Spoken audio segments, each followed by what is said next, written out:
Hi, എല്ലാവർക്കും വിജീസ് കിച്ചൻ്റെ പുതിയൊരു വീഡിയോയിലേക്ക് സ്വാഗതം. ഞാൻ നിങ്ങളുടെ സ്വന്തം വി ചേച്ചി. എൻ്റെ പ്രിയപ്പെട്ട ഓരോരുത്തരും സുഖമായിട്ടിരിക്കുന്നു. ദൈവം സഹായിച്ച് ഇവിടെ സുഖമായിട്ടൊക്കെ ഇരിക്കുന്നു. ഇന്നൊരു ദിവസം ദൈവം നമുക്ക് ദാനമായി തന്നതിന് ദൈവത്തിന് നന്ദി പറയാം. അപ്പോൾ ഇന്നത്തെ വീഡിയോ എന്ന് പറയുന്നത് ഒരു നല്ല അടിപൊളി വീഡിയോ കേട്ടോ. നല്ലൊരു കുക്കിംഗ് വീഡിയോയാണ്. അപ്പോൾ ഇതിൽ ഞാൻ ബ്രേക്ക്ഫാസ്റ്റ് ഒന്നും കാണിക്കുന്നില്ല, ഉള്ളി 2 റെസിപ്പിയെ കാണിക്കുന്നുള്ളൂ. നിങ്ങൾ കാണുക, ഇഷ്ടപ്പെടുകയാണെങ്കിൽ ലൈക്ക് ചെയ്യുക, ഷെയർ ചെയ്യുക. ഓക്കെ, ഇനി നമുക്ക് വീഡിയോയിലോട്ട് പോകാമേ. ഞാനൊരു 3 ഏലക്ക ചതച്ചത്, 2 ബേ ലീഫ്, 1.5 കിലോ ചിക്കനാണ്. അതിൻ്റെ അകത്തൊരു 9 സവാളയും വലിയ 2 കഷ്ണം ഇഞ്ചി കൂടെ എടുത്തിട്ടുണ്ട്.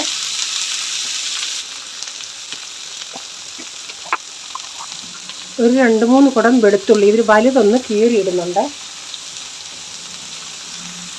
2-3 കുടം എന്ന് പറഞ്ഞെങ്കിലും അതിലെല്ലാം അങ്ങ് അല്ലിയുള്ളതല്ല. അല്ലി കണക്ക് പറയുകയാണെങ്കിൽ ഒരു 10-25 അല്ലി വെളുത്തുള്ളി. ഞാൻ ചിക്കനിൽ 1 ടീസ്പൂൺ ഇഞ്ചി വെളുത്തുള്ളി പേസ്റ്റ് ഇട്ട് മാരിനേറ്റ് ചെയ്താണ് വെച്ചത്. എന്നാലും 1 ടീസ്പൂൺ കൂടെ ഇഞ്ചി വെളുത്തുള്ളി പേസ്റ്റ് ഇതിൽ ചേർക്കുന്നുണ്ട്. ഒരു 3-4 തണ്ട് ഫ്രഷ് കറിവേപ്പില ഞാൻ ഒരുമിച്ച് തണ്ട് ഇങ്ങനെ പിടിച്ചെടുത്തത്. കുറച്ച് ഉപ്പൂടി ഇട്ടിട്ട് വഴട്ടായി. ഇത് വളരെ ചെറുതാണ് കേട്ടോ. അവിടെ ഇത്രയേ ഉള്ളൂ, കുഞ്ഞതാണ്. വീഡിയോ കൂടെ ഇച്ചിരി വലുതായിട്ട് കാണുന്നുണ്ട്. ഒരു 6 ടൊമാറ്റോ എടുത്തിട്ടുണ്ട്. ഇനി ഇതിലേക്ക് പൊടികൾ ചേർക്കാം. ഞാൻ ചിക്കൻ്റെ അകത്ത് 1/2 ടീസ്പൂൺ മഞ്ഞൾപ്പൊടി, ആവശ്യത്തിനുള്ള കുറച്ച് ഉപ്പ്, 1.5 ടീസ്പൂൺ കാശ്മീരി മുളക് പൊടി, 1 ടീസ്പൂൺ ഇഞ്ചി വെളുത്തുള്ളി പേസ്റ്റ്, 1/2 ടീസ്പൂൺ കുരുമുളക് പൊടി, 1 ടീസ്പൂൺ ഗരം മസാല, ഇത്രയും ചേർത്ത് മാരിനേറ്റ് ചെയ്ത് വെച്ചതാണ് കേട്ടോ. ഇനി ഞാൻ 1/2 ടീസ്പൂൺ കൂടെ മഞ്ഞൾപ്പൊടി, കാശ്മീരി മുളക് പൊടി ഒരു 2 ടേബിൾ സ്പൂൺ, എന്നിട്ട് നോക്കാം. 4 ടേബിൾ സ്പൂൺ മല്ലിപ്പൊടി, മുളക് പൊടി ഒരു 1/2 ടേബിൾ സ്പൂൺ കൂടെ കൊടുക്കാം. ഗരം മസാല 1, 2, 3, 1 ടീസ്പൂൺ ഗരം മസാല ഇട്ടാണ് ഞാൻ മാരിനേറ്റ് ചെയ്തത്.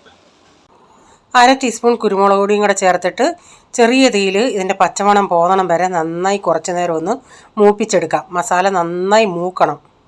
നന്നായി മൂക്കണമെന്ന് വെച്ചാൽ കരിച്ചെടുക്കുമല്ല, തീ കുറച്ചിട്ട് നന്നായി ഇളക്കി ആ മസാല വേവുന്ന ഒരു മണം വരും. ആദ്യം ഞാൻ ഇച്ചിരി നേരം തീ കുറച്ചിട്ടിരുന്ന് അടച്ച്. ഇപ്പം ഞാൻ തീ കൂട്ടിയിട്ടേക്കോ. തീ കൂട്ടിയിട്ട് കഴിഞ്ഞിട്ട് നമ്മൾ ഇവിടുന്ന് മാറരുത്, ഇങ്ങനെ ഇളക്കിക്കൊണ്ടേ നിൽക്കണം. ആ മസാലയൊന്ന് മൂത്ത് വരുന്ന മണം നമുക്ക് മനസ്സിലാവും.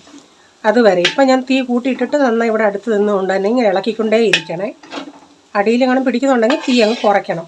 നമുക്കറിയാം അത് മൂക്കുന്നുണ്ടെങ്കിൽ നമ്മൾ ആദ്യം ഇടുമ്പം പൊടികളെല്ലാം അവിടെ ഇങ്ങനെ അലന്നലന്ന് കിടക്കും. ഇപ്പം നാട്ടെ ആ പൊടികൾ മസാലകളെല്ലാം ഒന്ന് ഉരുണ്ട് ഈ ഉള്ളിക്കകത്ത് പിടിച്ച് എണ്ണമയമൊക്കെ ഒന്ന് ഇറങ്ങി വരുന്നുണ്ട്. മുന്തിരിങ്ങേ എനിക്ക് USA ആൻറ്റി വന്നപ്പോഴേ കൊണ്ടുതന്നെയാ. 1 കിലോയോളം ഉണ്ടായിരുന്നെന്ന് തോന്നുന്നു. അരിയില്ലാത്ത ഉണ്ട്, നല്ല സോഫ്റ്റാണിത്. അപ്പം ഇതിൻ്റെ അകത്തൊന്ന് ഇത് ഞാൻ കുറച്ച് അരയ്ക്കുന്നുണ്ട്.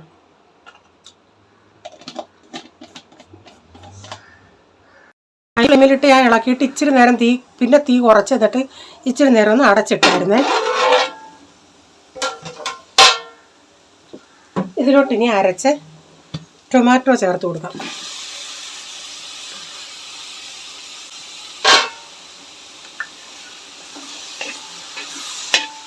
ഞാൻ തീ കുറച്ചേ, കാരണം ഇതിൻ്റെ ചൂടിൽ ഇതങ്ങ് പെട്ടെന്ന് വറ്റിക്കുള്ളൂ, ഇതിൻ്റെ വെള്ളമല്ല.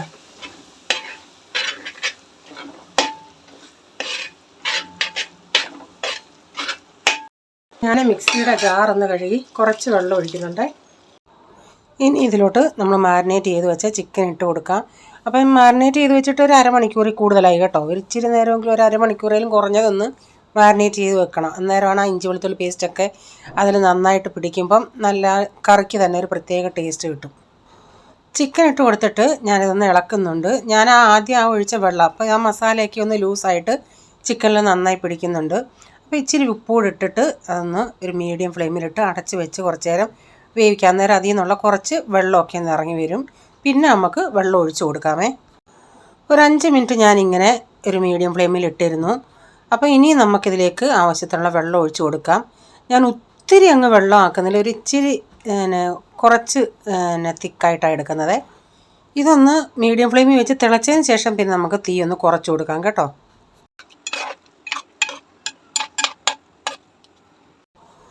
ഇപ്പോൾ ചിക്കനിൽ നിന്ന് നന്നായി വെള്ളമൊക്കെ ഇറങ്ങിയിട്ടുണ്ട്. ഞാൻ തിളച്ച് കഴിഞ്ഞിട്ടൊരു മീഡിയം ഫ്ലെയിമിൽ ഇട്ടേക്കുവാണേ.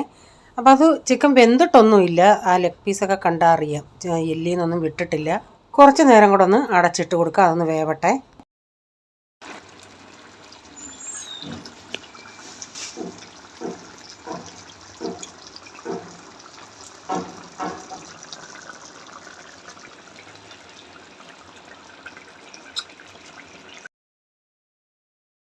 ചേർക്കുന്നത് അരിയില്ലാത്ത കറുത്ത മുന്തിരിങ്ങ തന്നെ വേണേ.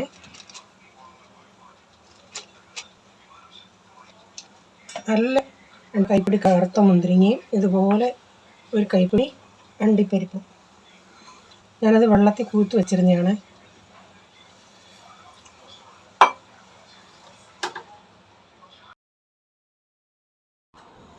ഞാനത് മിക്സിയിലൊന്ന് അരച്ചെടുത്തായിരുന്നു. ഇപ്പോൾ ചിക്കൻ നമുക്കൊന്ന് തുറന്ന് നോക്കാം. ഞാൻ അതിൽ നിന്നൊരു പീസ് എടുത്ത് നോക്കിയായിരുന്നു കേട്ടോ. അപ്പോൾ ചിക്കനൊക്കെ ഏതാണ്ട് എല്ല് പീസ് കണ്ടാൽ അറിയാമല്ലേ, അതിൽ നിന്നൊക്കെ വിട്ട് വന്നിട്ടുണ്ട്. ചിക്കൻ ഇപ്പോൾ വെന്തിട്ടുണ്ട്. ഇപ്പോൾ ചാറൊക്കെ കുറച്ച് കുറുകിയിട്ടുമുണ്ട്. ഇനി നമ്മൾ അരച്ചതിലേക്ക് ചേർത്ത് കൊടുക്കാം. അപ്പോൾ ഇത് അരച്ചത് ചേർക്കുന്ന ഉടനെ കുറേയും കൂടി ഇതൊന്ന് തിക്കായിട്ട് വരും. അണ്ടിപ്പരിപ്പല്ലേ അരച്ചത്. ആ മുന്തിരിങ്ങ നമുക്ക് ആ ഒരു ഇച്ചിരി ഈ ഫ്രൈഡ് റൈസിന് നാട്ടിൽ കിട്ടുന്നതാണേലും അതിന് ഇച്ചിരി ഒരു ഇളം മധുരം, ഒരു സ്വല്പം മധുരം നിൽക്കുമല്ലേ. അപ്പോൾ നിങ്ങൾക്ക് മധുരം ഇങ്ങനെ ഒട്ടും വേണ്ടാന്നുണ്ടെങ്കിൽ ഇതിൻ്റെ അളവ് ഇത്തിരി കുറച്ച് നേരം മുന്തിരിങ്ങയുടെ. പക്ഷേ അരയ്ക്കുന്നത് നല്ലതാണ്, അരിയില്ലാത്ത മുന്തിരിങ്ങ അരയ്ക്കണേ. ഇതിലേക്കൊരു സ്വല്പം കൂടെ വെള്ളം മിക്സിയുടെ ജാറ് കഴുകി ഒന്ന് ചേർക്കുന്നുണ്ട്. എന്നിട്ട് നന്നായി മിക്സ് ചെയ്ത് ഒരു ഇച്ചിരി ഒന്ന് ഒരു ചെറുതായിട്ടൊരു തിള വരട്ടെ.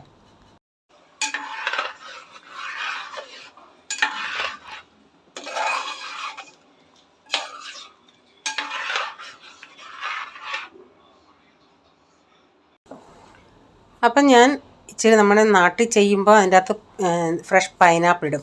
ഇതൊരാൾ ഇന്നിവിടെ വരുന്നുണ്ട്, അപ്പം അതിന് വേണ്ടി ഞാൻ ഉണ്ടാക്കിയത്. അപ്പം ഞാൻ റീച്ചാനോട് പറയാം, റീച്ചാനൊന്നും താല്പര്യമില്ല ഇതിൻ്റെ അകത്ത് പൈനാപ്പിൾ ഇടുന്നതിന്. റീച്ചാൻ പറഞ്ഞു, ഓ വേണ്ട. ഞാൻ പറഞ്ഞില്ല, അതിൻ്റേതായ രീതിയിൽ നമുക്ക് ചെയ്യാം, ഞാനത് നിങ്ങൾക്ക് കുഴപ്പമില്ല, ഞാൻ ആ രീതിയിൽ ചെയ്യാം. ഇപ്പം പൈനാപ്പിളിൻ്റെ സീസണല്ല. ഇനി സീസണാണോ എന്ന് എനിക്കറിയത്തില്ല, കാരണം ഇവിടെ എല്ലാം റീച്ചാൻ തപ്പിയിട്ടൊന്നും കിട്ടിയില്ല. ഇന്നലെ രാത്രി വന്ന വഴിക്ക് നോക്കിയാൽ പറഞ്ഞാൽ അവിടെ ഒന്നുമില്ല. പിന്നെ ഞാൻ പറഞ്ഞ് ഇന്നൊരിടത്ത് നമ്മുടെ ആ ലോക്കൺവാലയുടെ ടേണിങ്ങിൽ കാണും, അവിടെ നിന്ന് നോക്കാം. പിന്നെ അവിടെ നിന്ന് വാങ്ങിച്ചുകൊണ്ട് വന്നതാണ്. അപ്പം ഞാൻ ചിക്കൻ അവിടെ മാറ്റി വെച്ചിട്ടുണ്ട്, വേവൊക്കെ ആയി. കുറച്ചുകൂടെ കഴിഞ്ഞിട്ട് ഞാൻ കാണിക്കാം അതിൻ്റെ പരുവം. അപ്പം ഞാൻ റൈസ് വയ്ക്കാനായിട്ട് ഇനി ആദ്യം ഞാൻ ഇച്ചിരി ഇത് പീസ് അണ്ടിപ്പരിപ്പായിരുന്നു, ആ അണ്ടിപ്പരിപ്പൊന്ന് വറുത്തെടുക്കുന്നുണ്ടേ. അപ്പം ഞാൻ പറഞ്ഞില്ലേ, നാട്ടിലൊക്കെ ആകുമ്പോൾ നമുക്കിതൊക്കെ ചേർത്തല്ലേ കിട്ടുന്നത്. ഇതൊക്കെ ചേർക്കുന്നത് ഇവിടുത്തെ ഇവന്മാർക്കൊന്നും ഇഷ്ടമല്ല. അപ്പം ഞാൻ പറഞ്ഞു വേണ്ട, അതിൻ്റെ രീതിയിൽ നമുക്ക് ചെയ്യാം, വേറെ ആൾക്ക് കൊടുക്കാനല്ലേ, അതുകൊണ്ട് ഞാൻ ഇതൊക്കെ ചേർത്തതാണ്. അണ്ടിപ്പരിപ്പൊന്ന് കളറ് മാറി ഞാനത് ഇനി കോരിയെടുക്കുന്നുണ്ടേ. അണ്ടിപ്പരിപ്പ് കോരിയെടുത്തതിന് ശേഷം പിന്നെ അതിലേക്ക് ഞാനൊരു 3 ഏലക്ക, ഒരു 5-6 ഗ്രാമ്പൂ, വലിയ 2 കഷ്ണം പട്ട, 2 ബേ ലീഫ്, ഇതെല്ലാം കൂടി ഇട്ടൊന്ന് കൊടുക്കട്ടെ. ആ ഏലക്ക അതിൽ കിടന്നൊന്ന് പൊട്ടട്ടെ. അപ്പോൾ ഏലക്കയൊക്കെ ഒന്ന് പൊട്ടി വന്നിട്ടുണ്ടെങ്കിൽ ഞാൻ കുറച്ച് പച്ചക്കറി, അതായത് ഇതിൽ നമ്മൾ ചേർക്കുന്നത് സാധാരണ നമ്മൾ ഇവിടെ ഇപ്പം ഫ്രഷ് മട്ടർ കിട്ടുന്നുണ്ട്, അത് ചേർക്കാം. അല്ലെങ്കിൽ നമ്മൾ ഈ ഉണങ്ങിയ ഗ്രീൻ പീസ് ഉണ്ടല്ലേ, അത് നേരത്തെ വെള്ളത്തിൽ ഒരു 8-9 മണിക്കൂർ വെള്ളത്തിൽ ഇട്ടിട്ട് അത് വേവിച്ചാണ് ഇതിൽ ചേർക്കുന്നത്. ഇതിപ്പം നമുക്ക് ഫ്രഷ് മട്ടർ ഉള്ളതുകൊണ്ട് ഞാൻ അത് മട്ടർ, ക്യാരറ്റ്, ബീൻസ് അതൊക്കെ നീളത്തിലരിഞ്ഞേക്കുന്നത് അതൊന്ന് ചേർത്ത് കൊടുത്തിട്ടുണ്ടേ.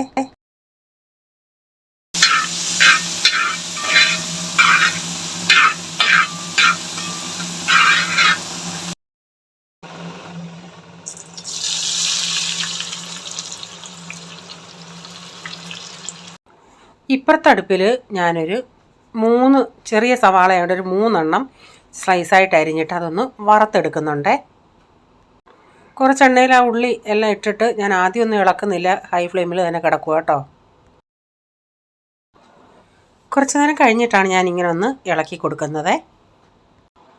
ഇച്ചേരം ഞാനിങ്ങനെ ഹൈ ഫ്ലെയിമിൽ തന്നെ ഇളക്കി കൊടുത്തു. അപ്പോൾ നമ്മുടെ ഉള്ളിയൊക്കെ ഒന്ന് മൊരിഞ്ഞ് വന്നിട്ടുണ്ട്. ഞാനിനി തീ അങ്ങ് ഓഫാക്കിയേ. ഒരു ഇച്ചിരി നേരം കൂടെ നിന്ന് അതങ്ങ് പെട്ടെന്ന് കരിയും.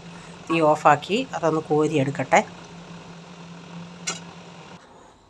പച്ചക്കറിയിൽ ഞാൻ ഉപ്പ് ചേർത്തില്ലായിരുന്നു. ഇപ്പോൾ ഒരു സ്വല്പം ഉപ്പൊന്ന് ചേർത്ത് കൊടുക്കുന്നുണ്ട് പച്ചക്കറിക്ക് വേണ്ടി.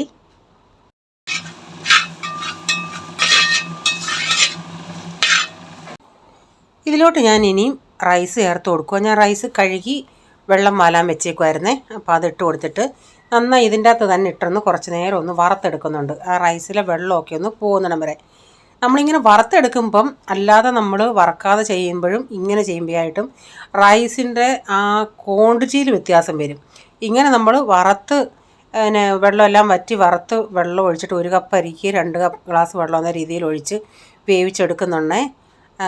അല്ലാതെ ഞാൻ കുതിർത്ത് അങ്ങനെ അരി ഇട്ടിട്ട് ഉടനെ വെള്ളം ഒഴിച്ച് വേവിക്കുമ്പം കിട്ടുന്നതിൻ്റെ അത്രയും അങ്ങനെ ക്വാണ്ടിറ്റി ഇല്ലായിരുന്നു.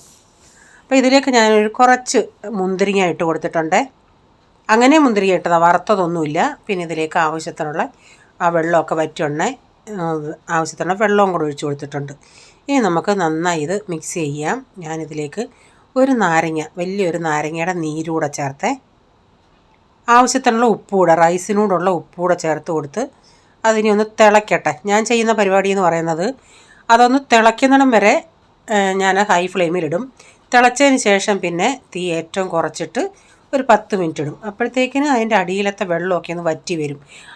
ആ സ്പൂണിൻ്റെ മൂടുവശം കൊണ്ട് ഞാനൊന്ന് കുത്തി നോക്കുമ്പം റൈസിൽ അടിയിൽ വെള്ളം ഒന്നുമില്ല എന്ന് മനസ്സിലായാൽ പിന്നെ തീ അങ്ങ് ഓഫാക്കി അടച്ചിടും. ഇതിലേക്ക് ഞാൻ കുറച്ച് ഓയിലൂടെ ഒഴിച്ചിട്ടുണ്ടേ. എന്നിട്ട് ഇതിൻ്റെ അകത്ത് തന്നെ ഞാൻ ഫ്രഷ് പൈനാപ്പിൾ ചെറുതായിട്ടാണ് ഞാൻ അരിഞ്ഞത്. ഇങ്ങനെ ചേർക്കുമ്പം നമ്മളല്ലാതെ ഈ ലെയറായിട്ട് ഇടുമ്പം അങ്ങനെ ഇടുമ്പോഴാണ് ഈ പിള്ളേരൊക്കെ എടുത്തു മാറ്റുന്നത്. ഇങ്ങനെ ഇടുമ്പം അത്രയും അവർക്ക് മനസ്സിലാവത്തില്ല. അതങ്ങ് പൈനാപ്പിളൊക്കെ ഒന്ന് ഇച്ചിരി ഒന്ന് വേവും. അതുപോലെ ഞാൻ കുഞ്ഞതായിട്ടാണ് അരിഞ്ഞതും. അപ്പോൾ ഈ ചോറിനൊക്കെ അതിൻ്റെ ഇങ്ങനെ നമ്മൾ ഇതിൻ്റെ അകത്ത് തന്നെ ഇടുമ്പം ഒരു നല്ലൊരു ഫ്ലേവർ ആ ചോറിന് തന്നെ കിട്ടും. ഞാൻ കുറച്ച് പൈനാപ്പിളൊന്ന് മാറ്റി വെച്ചേ, എനിക്കൊന്ന് മുകളിൽ അത് വെതറി ഒന്ന് വീഡിയോ എടുക്കേണ്ടിയിട്ട്. അല്ലെങ്കിൽ മൊത്തം ഈ സമയത്ത് തന്നെ ഇട്ടാൽ മതി, ഒരു കുഴപ്പമില്ല. ഇങ്ങനെ ചെയ്യുന്നത് എനിക്കല്ലാതെ ഇടുന്നതും ഇതുമായിട്ട് വ്യത്യാസം തോന്നിയിട്ടുണ്ട് കേട്ടോ. അപ്പം ഞാൻ പറഞ്ഞതുപോലെ റൈസ് എല്ലാം ചെയ്ത് തിളച്ച് കഴിഞ്ഞ് ഓഫാക്കി ഇട്ടു. പിന്നെ വെള്ളം വറ്റിയുണ്ടേ അങ്ങനെ ഓഫാക്കി ഇട്ടിട്ട് ഇപ്പോൾ റൈസൊക്കെ നന്നായി വെന്ത് റെഡിയായി. അപ്പോൾ ഞാൻ ഇതിൻ്റെ മുകളിലേക്ക് കുറച്ച് ഉള്ളി വെതറി. പിന്നെ ഞാൻ വേറൊരു പാത്രത്തിലാണിത് സെർവ് ചെയ്യുന്നത്. അതുകൊണ്ട് ഞാൻ ഇച്ചിരി അതിൽ വീഡിയോ എടുക്കേണ്ടിയിട്ട് മാറ്റി വെച്ചിട്ടുണ്ട്. എന്നിട്ട് ആ വറുത്ത കുറച്ച് അണ്ടിപ്പരിപ്പ് ഇട്ടിട്ടുണ്ട്. എന്നിട്ടിത് ഒന്ന് ഇത് വിതറിയിട്ട് ഇതെല്ലാം കൂടെ ഒന്ന് ഇളക്കുന്നുണ്ട്. അപ്പോൾ ആ ഉള്ളി എല്ലായിടവും ഒന്ന് ചെല്ലും. അപ്പോൾ അതെല്ലാം കൂടെ ഞാനൊന്ന് ഇളക്കിയെടുത്തതിന് ശേഷം പിന്നെ വേറൊരു പാത്രത്തിലാക്കി. എന്നിട്ട് അതിൻ്റെ മുകളിൽ ഇച്ചിരി ഫ്രഷ് പൈനാപ്പിളും അണ്ടിപ്പരിപ്പും ഉള്ളി എല്ലാം കൂടെ ഒന്ന് വെതറിയിട്ടുണ്ട്. അടിപൊളിയായിരുന്നു. എനിക്കിങ്ങനെ ഈ പൈനാപ്പിളൊക്കെ ചേർത്തുണ്ടാക്കുന്നേ ഇഷ്ടം. ഈ കൊച്ചന്മാർ സമ്മതിക്കാത്തതുകൊണ്ടല്ലേ ഞാനങ്ങനെ ചെയ്യാത്തത്. ഇങ്ങനെയാണ് നമ്മൾ നാട്ടിൽ നമുക്ക് കിട്ടുക. അന്നേരം ആ പൈനാപ്പിളിൻ്റെയൊക്കെ ഒരു ടേസ്റ്റും ഇടയ്ക്ക് ആ പൈനാപ്പിൾ ഒത്തിരി മധുരം കടിക്കാനും അണ്ടിപ്പരിപ്പ് കടിക്കാനൊക്കെ കിട്ടുമ്പം നല്ലത്. അപ്പോൾ ഞാൻ ആ മുന്തിരിങ്ങ ഞാൻ വറക്കാതെ ഡയറക്റ്റ് പച്ചക്കല്ല ഇട്ടതാണ് വെള്ളത്തിൽ. അപ്പോൾ ആ വെള്ളത്തിൽ കിടന്ന് മുന്തിരിങ്ങയൊക്കെ നന്നായിട്ട് കുതിർന്നങ്ങ് വീർത്തായിരുന്നു. അപ്പോൾ ചിക്കൻ കറിയും ഞാൻ കുറച്ച് നേരമായില്ല, അതുകൊണ്ട് ഇപ്പോൾ അതങ്ങ് നന്നായിട്ടങ്ങ് ഗ്രേവിയൊക്കെ ഇങ്ങനെ ഞാൻ കൊടുത്തോട്ടെ. റീച്ചാൻ പറയുക ഗ്രേവി ഇല്ലല്ലോ, ഇച്ചിരി ഗ്രേവി വേണമായിരുന്നു. പിന്നെ ഞാൻ പറഞ്ഞു റീച്ച ഇങ്ങനെയാണ് യഥാർത്ഥത്തിൽ, ഇതിനേക്കാൾ കുറേയും കൂടെ തിക്ക് ഗ്രേവി ആയിട്ടാണ് വേണ്ടിയത്. കുറേയും കൂടെ ആ സവാളയൊക്കെ നന്നായിട്ട് പൊതിഞ്ഞ് അങ്ങനെ മസാല വേണമെങ്കിൽ കുറച്ചുകൂടെ സവാള നമുക്ക് ചേർക്കണമായിരുന്നു. അപ്പോൾ ഞാൻ അതെല്ലാം ഒന്ന്, പിന്നെ ഞാൻ പപ്പടം ഉണ്ടാക്കി, സാലഡ് ഉണ്ടാക്കി. അപ്പോൾ ഇതെല്ലാം റെഡിയായി. അപ്പോൾ ഇന്നത്തെ വീഡിയോയിലെ വിശേഷങ്ങൾ ഇതൊക്കെയായിരുന്നു. വീഡിയോ ഇഷ്ടമായെങ്കിൽ ലൈക്ക് ചെയ്യണേ, നിങ്ങളുടെ അഭിപ്രായം കമൻറ്റിൽ കൂടെ അറിയിക്കണേ. സബ്സ്ക്രൈബ് ചെയ്യാതെ ആരെങ്കിലും വീഡിയോ കാണുന്നുണ്ടെങ്കിൽ, വീഡിയോ ഇഷ്ടമായി വീണ്ടും ഈ ചാനൽ കാണണമെന്ന് ആഗ്രഹമുണ്ടെങ്കിൽ ഒന്ന് സബ്സ്ക്രൈബ് ചെയ്തിട്ട് ബെല്ലൈക്കൺ ബട്ടണോട് പ്രസ് ചെയ്യുകയാണെങ്കിൽ ഓൾ എന്നൊരു ഓപ്ഷൻ വരും. അതുകൂടെ പ്രസ് ചെയ്യുകയാണെങ്കിൽ ഞാനിന്ന് വീഡിയോയുടെ നോട്ടിഫിക്കേഷൻ നിങ്ങൾക്ക് എന്നും വരുന്നതായിരിക്കും. ഇനി ഒരു പുതിയ വീഡിയോയുമായി വരും വരെ bye, God bless you all. Thank you, take care, bye, see U.